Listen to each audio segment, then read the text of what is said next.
We hear you perfect. Go ahead. All right, sounds good.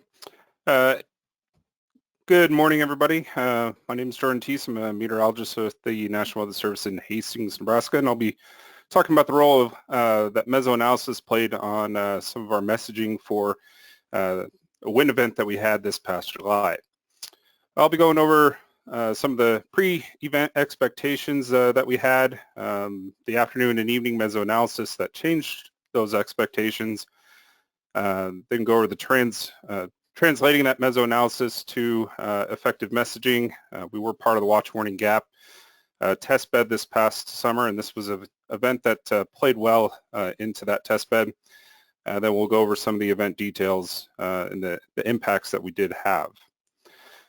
So looking at the pre-event expectations, our day 2 convective outlook was relatively benign. The initial day 2 convective outlook had a pretty broad swath of a slight risk across much of the Central Plains. At 1730Z update, an enhanced was added off to our east for more of the warm air advection regime, but we remained in a slight. The initial day 1 convective outlook was really mostly unchanged. The slight was expanded a little off to the west. Really no changes on the 13Z and 1730Z outlooks with, again, a slight risk across much of the Central High Plains and the enhanced there off to our east, which was a little bit more of the focus for the day. In terms of the model output, the short-term high-resolution models were in pretty good agreement in the existence of convection. They pretty much all showed thunderstorms developing into an MCS rolling off the high plains and through Nebraska, though there were some uncertainties as to exactly how strong they would be and where they would focus. Some of the models tracked them more from the Nebraska Sandhills into northeast Nebraska, and others were a little bit further south, closer to Interstate 80 and the state line. In terms of the HREF output, there certainly was a damaging wind threat hinted at within the HREF. You can see pretty broad areas of higher wind gusts being modeled in some of the high resolution models. But you can see that the general focus, though, was mainly off to our west, there in the Panhandle, west central Nebraska, then also there across east central Colorado and western Kansas, with maybe some of that getting into our southwestern portions of our forecast area. But again, the focus seemed a little bit further off to our west. The 20Z outlook, day 1 convective outlook update did upgrade portions of our area to an enhanced risk. So what changed? Well, one of the most notable developments during the afternoon were higher than forecast surface dew points. This is the 12Z HREF forecast loop here, and it was showing about 60-degree dew points near North Platte, around 70 or a little higher from Grand Island to the south and the southeast. But the RAP and the HER were even lower, and this seemed to be due to pretty deep mixing within those models. However, by mid to late afternoon, observations were consistently and substantially higher than what was expected, and in some areas by as much as 10 to 15 degrees. So this is a loop of the surface dew points or surface observations. Might be kind of hard to see, so I broke some of those out here in the lower left. Ogallala saw dew points jump from 58 to 66, North Platte 67 to 73, pretty similar there at Grand Island.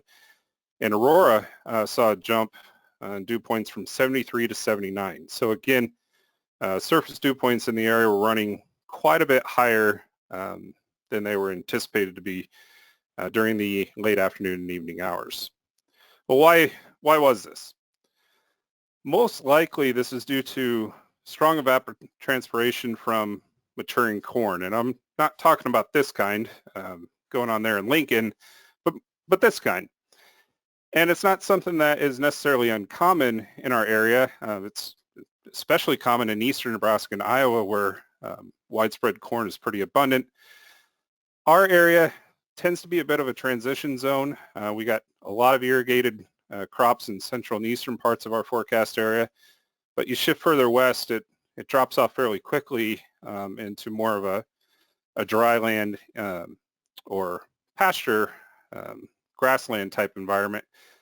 And so even in our area, this was maybe a little bit more than we typically see in terms of that difference in dew point caused by evapotranspiration. But I think the light and locally backed winds also played a pretty significant factor. It allowed some of that moisture transport back to the west, and it really limited the mixing much more than what the wrap and the HRRR were suggesting. And so as such, the HRRR and the wrap really struggled all afternoon and evening with handling the surface moisture. This is a loop of forecast dew points from the HRRR for 18Z Friday. And so I think the first frame is a forecast hour 24, and the last frame is the 18Z analysis. And you can see the large jump in values in the last frame as the HRRR and the wrap would initialize well, but then they would lose the higher values in forecast hour 1. And you can see that for 21Z and 0Z as well. Pretty large jump in the values with the initialization, and showing that they were quite a bit higher than what was forecast in the previous runs. So by late afternoon, it was becoming pretty apparent that the instability was going to be much higher than modeled, and shear was never in doubt. So we were certainly starting to have some greater concerns for organized and significant severe weather. Those concerns were definitely increasing through the afternoon and the evening. And sure enough, the observed instability turned out to be pretty extreme. Both the 0Z and the 3Z analysis from the SPC Mesoanalysis page showed a pretty broad area of most unstable CAPE in excess of 5,000 joules per kilogram, even getting close to 6,000 in spots, with 45 to 55 knots or more of effective shear. And this was in contrast to the modeled most unstable CAPE of about 3,000 to 4,000. So the mesoanalysis was certainly suggesting an increasing severe threat, but doesn't really mean anything if we can't translate it to the messaging. So how do we do that? We did mention in the late afternoon AFD that severe thunderstorms were becoming an increasingly greater concern compared to 24 hours ago. And in particular, we were worried that portions of the CWA could see significantly high wind gusts, 70 miles per hour greater. And with the main change being that the instability was trending higher. We sent out an updated social media post at 4 p.m. with the enhanced and highlighted the 75 mile per hour wind gust potential. And then later on in the evening, added a graphic with some timing, the expected arrival of the thunderstorms into the area. Again, showing the 75 mile per hour wind gust potential, and try to give some actions for people to take. It was a Friday night, so we had some greater concern for vulnerable groups such as campers, people near lakes.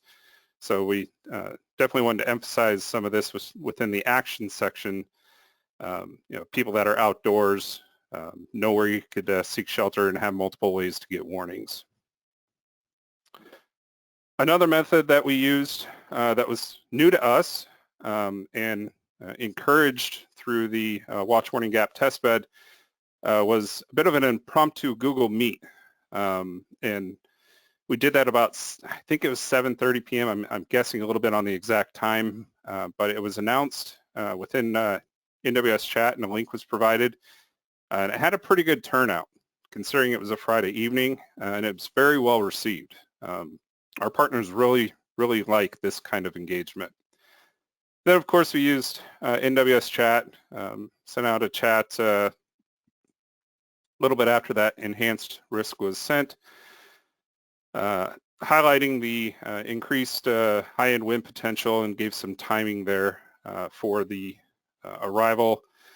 We did have a concert that was ongoing just east of Hastings, so our EM over there was able to shut that down and notify the campers of the approaching storm. Yeah, and then we sent another chat. This is just a few that I kind of cherry-picked. But another chat that was sent later on in the evening highlighting the high confidence of pretty widespread 65 to 75 mile per hour wind gusts with pockets higher than that. So what happened? Well, it was windy and it was intense, at least in spots. We had a nearly continuous swath of severe wind from around the North Platte area to Hebron, Nebraska. So basically right down Interstate 80, then kind of jumped a little bit more to the southeast, went right through the heart of our CWA, affected basically our biggest population area, including the Tri-Cities. And it pretty much all occurred between 9 p.m. and midnight. So this was all within about a 3-hour window. And here's a little bit of a closer look at the Tri-Cities. It's a little hard to see because of all the wind reports that we did have, but Kearney, Grand Island, and Hastings. And we had a couple pockets of particularly intense wind that, given some of the damage that we had, were estimated to be as high as 90 to 95 miles per hour. One of the areas was from around the east side of Grand Island, kind of near the airport, east-southeast towards Giltner and Aurora. And then we had a kind of another swath a little bit south of that from Clay County over into southern Fillmore and northern Thayer County.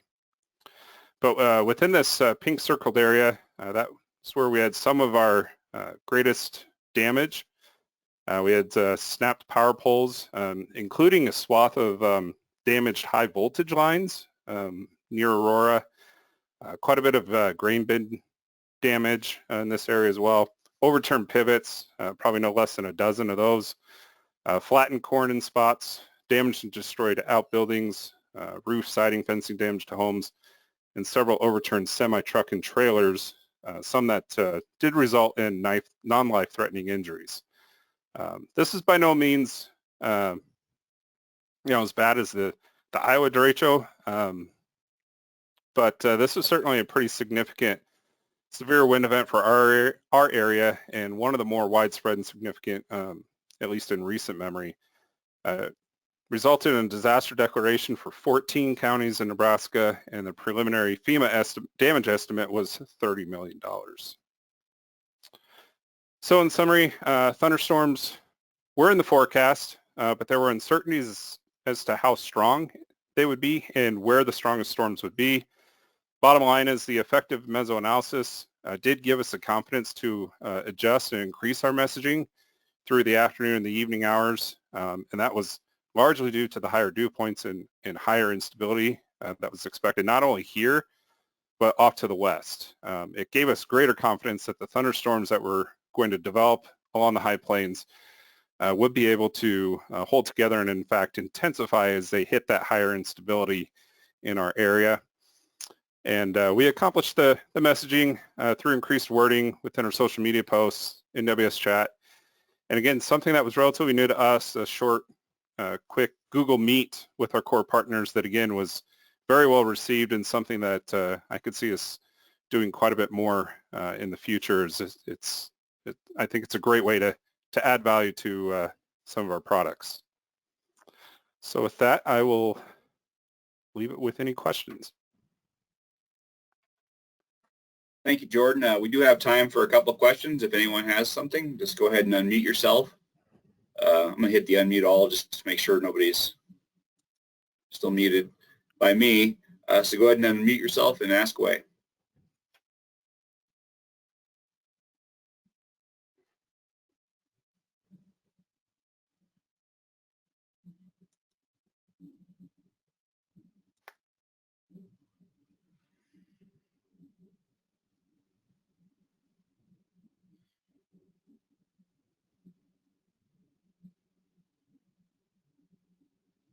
Actually, give me 1 second. For some reason, it's not letting. Yeah, give me 1 second, everyone. For some reason, it's not letting me unmute everybody. I'm going to mute and unmute real quick.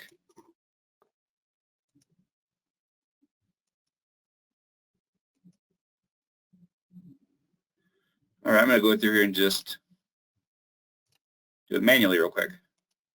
Bear with me.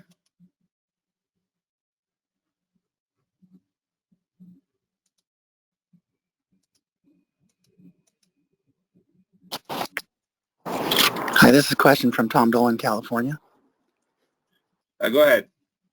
Yeah, when you guys work on your notifications, what's the latest time to get the messages out to the public, like with the 10 o'clock news or 6 o'clock news? I noticed when I went to the Ames conference virtually in January, when we had the tornado that crossed multi-states last year, there was some coordination. And again, I know you guys do your instant messaging, but what I was hearing from the previous talks, that there were a lot of coordination with the different groups. And I know you guys on the planes do a great job, but just curious where you guys are at with that.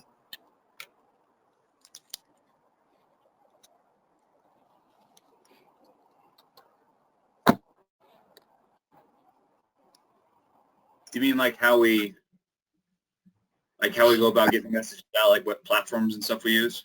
No, getting a message before people go to bed. I know we've been with the new technology in the phones.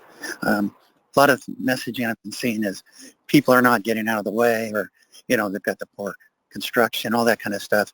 And I've been seeing that with California with the wildfires. The messages are not getting out quick enough so people can respond. And I'm just seeing where you guys are at with that.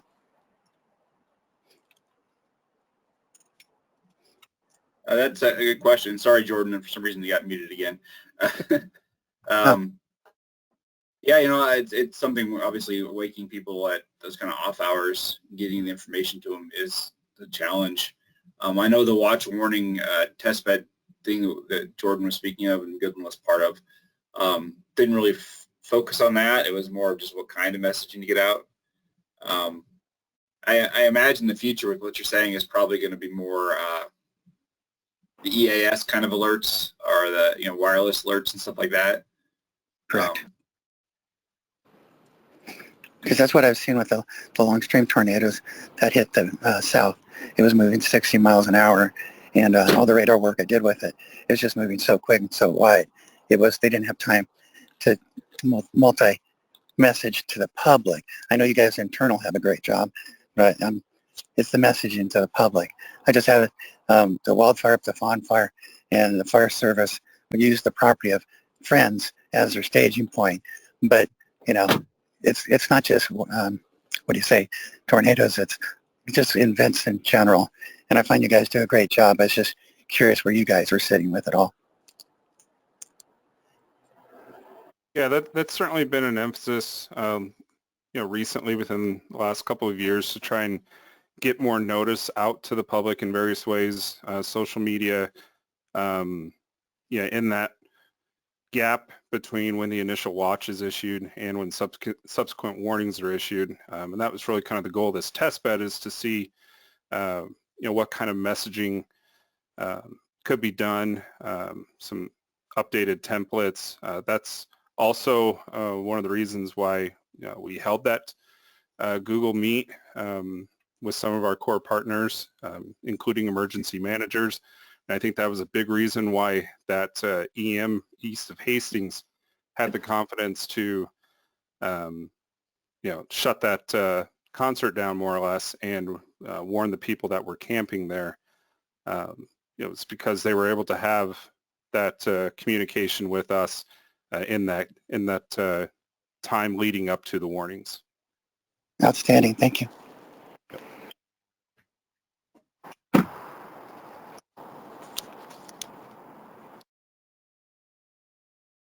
All right, thank you. Well, it's about time for questions here. Let's move on to the next talk. I'm looking at my calendar here. Up next is Stephen Rodriguez from Pueblo, I believe. So it's always welcome to have an office from outside of our chapter area. Talks on applying mesoscale environmental analysis, MIA concepts with service, and evolving office culture to support our partners in public. Give me 1 second. I'm going to hand you over control